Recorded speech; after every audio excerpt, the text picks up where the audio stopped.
Hello. आज मैं आपको बताने जा रहा हूँ कैपेसिटर के सीरीज कनेक्शन और पैरेलल कनेक्शन के बारे में। साथ ही एक कैपेसिटर को कैपेसिटेंस मीटर के थ्रू कैसे चेक करते हैं इसके बारे में भी मैं आपको डिटेल से बताने जा रहा हूँ। Hello, welcome to my YouTube channel M series. My name is Manish. सबसे पहले बात करते हैं एक कैपेसिटर को कैपेसिटेंस मीटर की मदद से कैसे मेजर कर सकते हैं। इस वीडियो को देखने से पहले आप कैपेसिटर और कैपेसिटेंस के पहले पार्ट को ज़रूर देख लीजिए। यहाँ पर जो आपके सामने दिख रहा है यह एक कैपेसिटेंस मीटर है। यह कैपेसिटेंस मीटर केवल कैपेसिटर को मेजर कर सकता है जिसकी कैपेसिटी 200 पिको फैराड से लेकर 20 मिली फैराड तक हो सकती है। यहाँ पर आप देख सकते हैं ये ऑफ स्विच है। उसके बाद अगर कोई बड़ा कैपेसिटर है 20 मिली फैराड का तो उसे यहाँ पे लगा सकते हैं। उसी प्रकार जिस साइज या कैपेसिटी का कैपेसिटर होगा उसके आसपास में हम कैपेसिटर को कैपेसिटेंस मीटर के थ्रू कनेक्ट करेंगे और उसकी रीडिंग हमें मिल जाएगी। यहाँ पर आप देख सकते हैं कैपेसिटेंस मीटर पे प्लस और माइनस टर्मिनल लिखा हुआ है। इसका मतलब यह है कैपेसिटर की दोनों लीडों को एक प्लस में और दूसरा नेगेटिव में लगाना है और उसके बाद उस कैपेसिटर की वैल्यू यहाँ पर कैपेसिटेंस मीटर के डिस्प्ले पर मिल जाएगी। यह कैपेसिटेंस मीटर का बैक साइड का व्यू है। इसके नीचे इस कैपेसिटेंस मीटर को चलाने के लिए बैटरी लगी होती है और इसको हमेशा ऑफ करके ही बैटरी को निकालना चाहिए और कैपेसिटर की वैल्यू चेक करते समय भी कैपेसिटर को डिस्चार्ज कर लेना चाहिए। ये कैपेसिटेंस मीटर की दो लीडें हैं जो कि एक प्लस का काम करेंगी और माइनस का काम करेंगी। आपको किसी कैपेसिटर को चेक करने के लिए प्लस में लगाकर कैपेसिटेंस के प्लस पोलरिटी पर लगाना है और नेगेटिव टर्मिनल से नेगेटिव पोलरिटी पर लगाना है। आपको कैपेसिटेंस की वैल्यू मिल जाएगी। यहाँ पर जो मेरे हाथ में दिख रहा है यह एक पंखे में लगने वाला कैपेसिटर है। इसकी कैपेसिटी आप देख सकते हैं 2.50 माइक्रोफैराड लिखा हुआ है। यह सनकैप कंपनी का कैपेसिटर है। अब इस मीटर के थ्रू इस कैपेसिटर की वैल्यू को मैं चेक करूंगा। जैसा कि आप देख सकते हैं कि इस कैपेसिटेंस मीटर में दो लीड लगी हुई हैं जो कि एक प्लस टर्मिनल के लिए तथा दूसरा माइनस टर्मिनल के लिए हैं। और यहाँ पर कैपेसिटर में भी देख सकते हैं कैपेसिटर में भी दो टर्मिनल है। तो इस कैपेसिटेंस मीटर की एक लीड को मैं यहाँ पर इस कैपेसिटर के टर्मिनल पर लगाऊंगा। यहाँ पर आप देख सकते हैं प्लस वाली लीड यानी रेड कलर की जो वायर है उसको मैंने कनेक्ट कर दिया। अब मैं ब्लैक वाली वायर यानी कि माइनस वाले टर्मिनल को इस कैपेसिटर के टर्मिनल के ऊपर कनेक्ट करूँगा और इस कैपेसिटर यानी कि कैपेसिटेंस मीटर की रीडिंग को देखूंगा। तो यहाँ पर ब्लैक वाली तार को भी मैंने कनेक्ट कर दिया। अब मैं यहाँ से इस मीटर के स्विच को ऑन करूँगा। तो यहाँ पर देखिए इस मीटर को मैंने ऑन किया और सेलेक्टर स्विच से इसकी पोजीशन 2 माइक्रोफैराड पर सेट किया तो डिस्प्ले पर रीडिंग 1 आ रही है। इसका मतलब यह है इस कैपेसिटर की वैल्यू सेलेक्टर स्विच पे सेट किए गए वैल्यू 2 माइक्रोफैराड से ज्यादा है। चूंकि यह कैपेसिटर की वैल्यू 2.5 माइक्रोफैराड है इसलिए रीडिंग 1 आ रही थी। लेकिन जैसे ही आप सेलेक्टर स्विच से इसको 20 माइक्रोफैराड पर ले जाएंगे तो यह कैपेसिटर मीटर एक्चुअल रीडिंग बताने लगेगा। यहाँ पर आप देख सकते हैं इसकी रीडिंग 2.55 माइक्रोफैराड है जो कि इस कैपेसिटर की एग्जैक्ट वैल्यू 2.50 माइक्रोफैराड के आसपास में है। जैसे कि आप देख सकते हैं इस कैपेसिटर में जो दो टर्मिनल हैं इन दोनों को भी मैं यहाँ पर इस कैपेसिटेंस मीटर में कनेक्ट करके डायरेक्ट रीडिंग ले सकता हूँ। जैसे कि आपने देखा यहाँ पे इस कैपेसिटर को इस मीटर में कनेक्ट कर दिया तो इसकी रीडिंग 2.55 माइक्रोफैराड आ रही है। अगर सेलेक्टर स्विच की मदद से इसकी रेंज को मैं ज़्यादा करूँगा तो रीडिंग 2.5 माइक्रोफैराड के आसपास में ही रहेगी। अब बात करते हैं अगर दो कैपेसिटर को आपस में सीरीज में कनेक्ट कर दिया जाए तो क्या होगा। यहाँ पर आप देख सकते हैं कि मेरे पास दो कैपेसिटर हैं और इन दोनों कैपेसिटर को सीरीज में कनेक्ट कर दिया गया। सीरीज में कनेक्ट करने का मतलब यह है कि एक कैपेसिटर के नेगेटिव टर्मिनल को दूसरे कैपेसिटर के पॉजिटिव टर्मिनल से कनेक्ट कर देना। तो इस प्रकार अगर एक कैपेसिटर में दो लीड हैं तो दो कैपेसिटर में 4 लीड हो गई।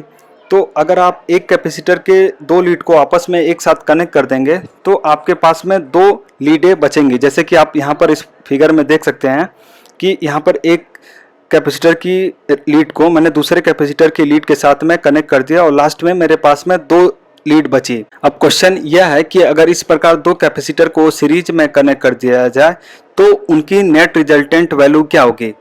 तो अगर दो कैपेसिटर को सीरीज में कनेक्ट कर देते हैं तो नेट कैपेसिटेंस की वैल्यू कम हो जाती है। यहाँ पर दो कैपेसिटर को कनेक्ट कर दिया गया है तो इनकी वैल्यू 2.5 माइक्रोफैराड को 2 से डिवाइड करने पर प्राप्त होगी।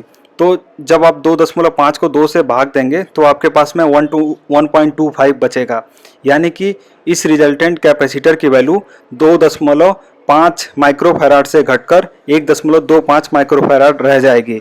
अब इसी चीज़ को मैं आपको यहाँ पर इस कैपेसिटेंस मीटर के थ्रू मेजर करके दिखाने जा रहा हूँ। सबसे पहले आप दोनों कैपेसिटर को डिस्चार्ज कर लेंगे, जो कि मैं आपको पिछले वीडियो में बता चुका हूँ कि कैपेसिटर को कैसे डिस्चार्ज करें। उसके पश्चात आप दोनों कैपेसिटर के एक एक टर्मिनल, यानी कि पहले कैपेसिटर के पॉजिटिव टर्मिनल तथा दूसरे कैपेसिटर के नेगेटिव टर्मिनल को आपस में कनेक्ट कर देंगे और इस प्रकार इस कैपेसिटेंस मीटर की दोनों लीडों में से एक एक लीड से दोनों कैपेसिटर की तारों को कनेक्ट कर देंगे। उसके बाद आप मीटर के सेलेक्टर स्विच की मदद से इसको ऑन करेंगे। तो इसको देखिए मैं यहाँ पर ऑन कर रहा हूँ और सेलेक्टर स्विच की मदद से इसको मैं 20 माइक्रोफैराड पर सेट करूँगा। तो यहाँ पर 20 माइक्रोफैराड पर सेट करने पर इस रिजल्टेंट कैपेसिटेंस मीटर की वैल्यू 1.298 माइक्रोफैराड आ रही है, जबकि एक कैपेसिटर की वैल्यू 2.5 माइक्रोफैराड थी। यानी कि कैपेसिटर को सीरीज में कनेक्ट करने से कैपेसिटेंस की वैल्यू कम हो जाती है। अब हम आगे देखेंगे कि अगर कैपेसिटर को पैरेलल में कनेक्ट करें तो फिर उसके नेट रिजल्टेंट कैपेसिटेंस पर क्या प्रभाव पड़ेगा। तो अब बात करते हैं कैपेसिटर के पैरेलल कनेक्शन की, यानी कि दो संधारित्र अगर पैरेलल में कनेक्ट किया जाए तो फिर क्या होगा। जैसा कि यहाँ पर आप देख सकते हैं कि मेरे पास 2.5 माइक्रोफैराड के दो कैपेसिटर हैं और दोनों को पैरेलल में कनेक्ट किया गया है। पैरेलल में कनेक्ट करने का मतलब यह है कि एक कैपेसिटर के पॉजिटिव टर्मिनल को दूसरे कैपेसिटर के पॉजिटिव टर्मिनल से कनेक्ट कर देना तथा पहले कैपेसिटर के नेगेटिव टर्मिनल को दूसरे कैपेसिटर के नेगेटिव टर्मिनल से कनेक्ट कर देना। इसी चीज़ को पैरेलल कनेक्शन कहते हैं। अब मैं यहाँ पर आपके सामने पहले कैपेसिटर के पॉजिटिव टर्मिनल तथा दूसरे कैपेसिटर के पॉजिटिव टर्मिनल को आपस में कनेक्ट कर दिया। इसी प्रकार पहले कैपेसिटर के नेगेटिव टर्मिनल तथा दूसरे कैपेसिटर के नेगेटिव टर्मिनल को कनेक्ट कर दूंगा। तो पैरेलल में कैपेसिटेंस की वैल्यू इंक्रीज हो जाती है, यानी कि बढ़ जाती है। तो जैसे कि आपने देखा एक कैपेसिटर की वैल्यू 2.5 माइक्रोफैराड थी, तो दोनों कैपेसिटरों को पैरेलल में कनेक्ट करने से नेट कैपेसिटेंस की वैल्यू 5 माइक्रोफैराड हो जाती है। यानी कि संधारित्र के समानांतर क्रम में जितने भी संधारित्र जुड़े हुए होते हैं, नेट कैपेसिटेंस की वैल्यू किसी एक संधारित्र के वैल्यू और जितने भी संधारित्र कनेक्ट किए गए हैं उन दोनों को गुणा कर आप पा सकते हैं। जैसे कि यहाँ पर दो कैपेसिटर कनेक्ट किए गए हैं और एक कैपेसिटर की वैल्यू 2.5 माइक्रोफैराड है, तो नेट कैपेसिटेंस की वैल्यू 2.5 इंटू 2 यानी कि 5 माइक्रोफैराड होगी। तो यहाँ पर आप मीटर की रीडिंग में भी देख सकते हैं कि कैपेसिटेंस मीटर में रीडिंग 5.19 माइक्रोफैराड आ रही है, जो कि एग्जैक्ट के आसपास है। इसी प्रकार कैपेसिटर के पैरेलल कनेक्शन के कुछ और एग्जांपल लेते हैं। जैसे कि यहाँ पर आप देख सकते हैं मेरे पास टोटल 4 कैपेसिटर हैं। इन चारों कैपेसिटर को मैं पैरेलल में कनेक्ट करूंगा, यानी कि चारों कैपेसिटर के पॉजिटिव टर्मिनल को एक साथ तथा चारों कैपेसिटर के नेगेटिव टर्मिनल को एक साथ। यहाँ पर आप देख सकते हैं मैंने सभी को कनेक्ट कर दिया है और मैंने पॉजिटिव वाली लीड को लगा कर रखा है और सेलेक्टर स्विच की मदद से मैंने इस कैपेसिटर मीटर की वैल्यू को 20 माइक्रोफैराड पर सेट कर दिया है। अब मैं नेगेटिव वाले लीड को इस कैपेसिटर के ऊपर लगा रहा हूं। तो यहाँ पर आप टोटल वैल्यू देख सकते हैं कैपेसिटेंस मीटर में 10 पॉइंट समथिंग माइक्रोफैराड आ रही थी। ये लीड डिस्कनेक्ट हो गई। मैं वापस से पॉजिटिव वाली लीड को प्लस पे लगाता हूँ और नेगेटिव वाली लीड को नेगेटिव टर्मिनल पर लगाता हूँ और उसके बाद कैपेसिटेंस मीटर में इस कैपेसिटर नेट कैपेसिटर की वैल्यू को चेक करूँगा। तो अभी आप देख सकते हैं कि यहाँ पर टोटल वैल्यू 10.45 माइक्रोफैराड आ रही है, जबकि एक कैपेसिटर की वैल्यू 2.5 माइक्रोफैराड थी। यानी कि पैरेलल में कनेक्ट करने से नेट कैपेसिटेंस की वैल्यू बढ़ जाती है, जबकि सीरीज में कनेक्ट करने से कैपेसिटेंस की वैल्यू कम हो जाती है। तो यहाँ पर एक कैपेसिटर की वैल्यू 2.5 माइक्रोफैराड थी, तो टोटल 4 कैपेसिटर हैं, तो 2.5 में 4 से गुणा करने पर 10 माइक्रोफैराड की वैल्यू आती है। अब मैं यहाँ पर एक एक कैपेसिटर को हटाऊंगा और कैपेसिटेंस मीटर की रीडिंग को चेक करूंगा। यहाँ पर जैसे ही मैंने एक कैपेसिटर को हटाया तो इसकी रीडिंग आप देख सकते हैं 10.4 से कम होती जा रही है और ये रीडिंग 7.83 माइक्रोफैराड हो गई। इसी प्रकार अगर मैं एक और कैपेसिटर को हटाऊंगा तो इसकी रीडिंग और कम हो जाएगी। तो अभी आप देख सकते हैं मैं यहाँ पर एक लीड को खोल रहा हूँ और इसकी वैल्यू को दिखा रहा हूँ। अब यहाँ पर देख सकते हैं दो कैपेसिटर अगर पैरेलल में तो उसकी रीडिंग 5.19 5.20 माइक्रोफैराड हो रही है, जो कि आपने कुछ देर पहले देखा था। यानी कि यह सारे कैपेसिटर पैरेलल में कनेक्टेड थे। अगर हम कैपेसिटर को सीरीज में कनेक्ट करेंगे तो उनकी वैल्यू कम होती जाएगी, जबकि पैरेलल में यह बढ़ती जाती है। अब प्रश्न यह उठता है कि कैपेसिटर को सीरीज और पैरेलल में कनेक्ट क्यों करते हैं। अब बात करते हैं कैपेसिटर के सीरीज और पैरेलल कनेक्शन की ज़रूरत क्यों पड़ती है।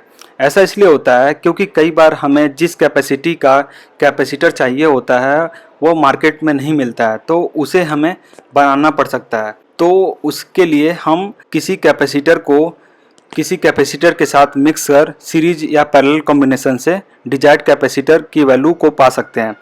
इसको मैं आपको एक प्रैक्टिकल एग्जांपल के थ्रू समझाना चाहता हूँ। यहाँ पर जो आपने कैपेसिटर देखा उसकी वैल्यू 2.5 माइक्रोफैराड थी, जबकि आपके घरों में कूलर लगा होता है वहाँ पर जनरली 4 या फिर 4.5 माइक्रोफैराड के कैपेसिटर लगते हैं। तो मान लीजिए आपका कूलर का कैपेसिटर खराब हो गया, तो आप क्या करेंगे?